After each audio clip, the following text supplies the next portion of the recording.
Alors, comment trouver un stage intéressant? C'est vrai que ce n'est pas une démarche toujours facile. Certains délèguent aux parents le soin de le faire pour eux. D'autres, plus futés, tentent l'expérience du chemin du combattant, comme on dit. Car en fin de compte, il s'agit forcément d'une expérience enrichissante, quelles que soient les difficultés, les refus essuyés, etc. Donc ça vous donne en fait une idée du marché du travail et que trouver un emploi n'est pas toujours facile. Donc, chercher un stage, c'est dénicher en fait une expérience digne de ce nom. Et non pas un stage café, photocopie tant redouté par les étudiants, et je les comprends. Donc, y a-t-il un secret à suivre, une démarche ou une formule à appliquer pour trouver forcément le meilleur stage? Je te dirais oui. Si tu prends ton index et que tu appuies sur j'aime et que tu t'abonnes, je te dirai tout. On y va? Alors, quelles sont les étapes à suivre? Je vais te faire une présentation que je te laisserai dans le lien et que tu pourras à la limite suivre. Il y a 6 règles en fait à respecter. La première, réfléchis à ton projet professionnel et à tes attentes vis-à-vis de ce stage.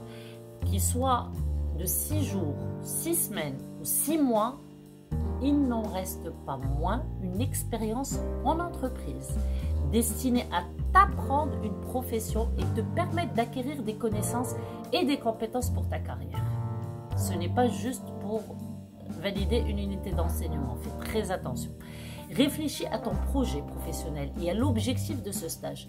Doit-il te permettre d'approfondir des connaissances déjà acquises lors d'une précédente expérience ou au contraire, te faire découvrir un secteur tout à fait nouveau? Réfléchis également aux missions que tu aimerais que l'on t'attribue pendant ce stage. C'est vrai qu'on n'a pas toujours le choix, mais qu'est-ce que tu aimerais? Quel projet aimerais-tu travailler? Préférerais-tu suivre et participer à l'étape, tu sais, de réflexion, d'analyse en fait de toute la construction d'une idée, ou travailler sur l'application, c'est-à-dire sur le terrain, etc. 2. Analyse aussi et sélectionne les meilleures offres. Attention, toutes les offres ne méritent pas qu'on y postule. Attention aussi aux entreprises qui profitent justement des jeunes un peu largués et qui en font et qui leur proposent en fait des stages complètement vides. Ils n'apportent rien, strictement rien d'un point de vue professionnel. Concentre-toi sur les offres qui vont te proposer un réel sujet de stage avec des missions détaillées, un profil bien défini et un accompagnement pendant toute la durée de ton expérience, donc que tu puisses avoir un mentor.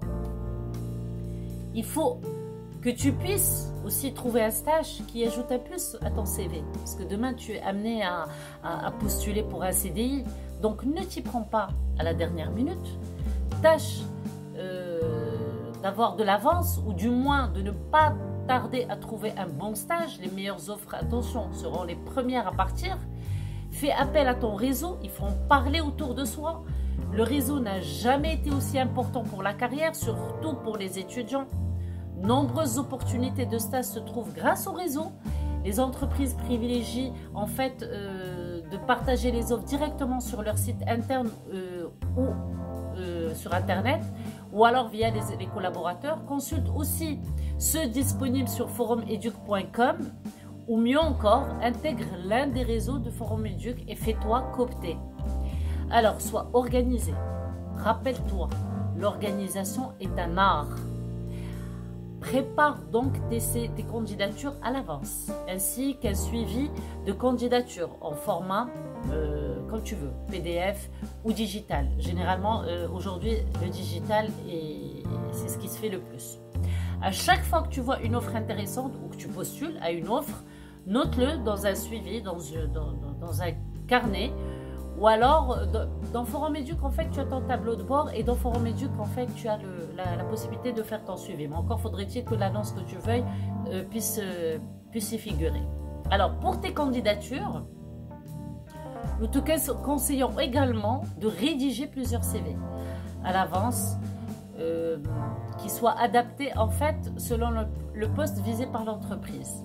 Tu vas me dire oui, mais tu m'as dit de préparer à l'avance. Oui, mais avec juste une partie qui soit flexible aux modifications.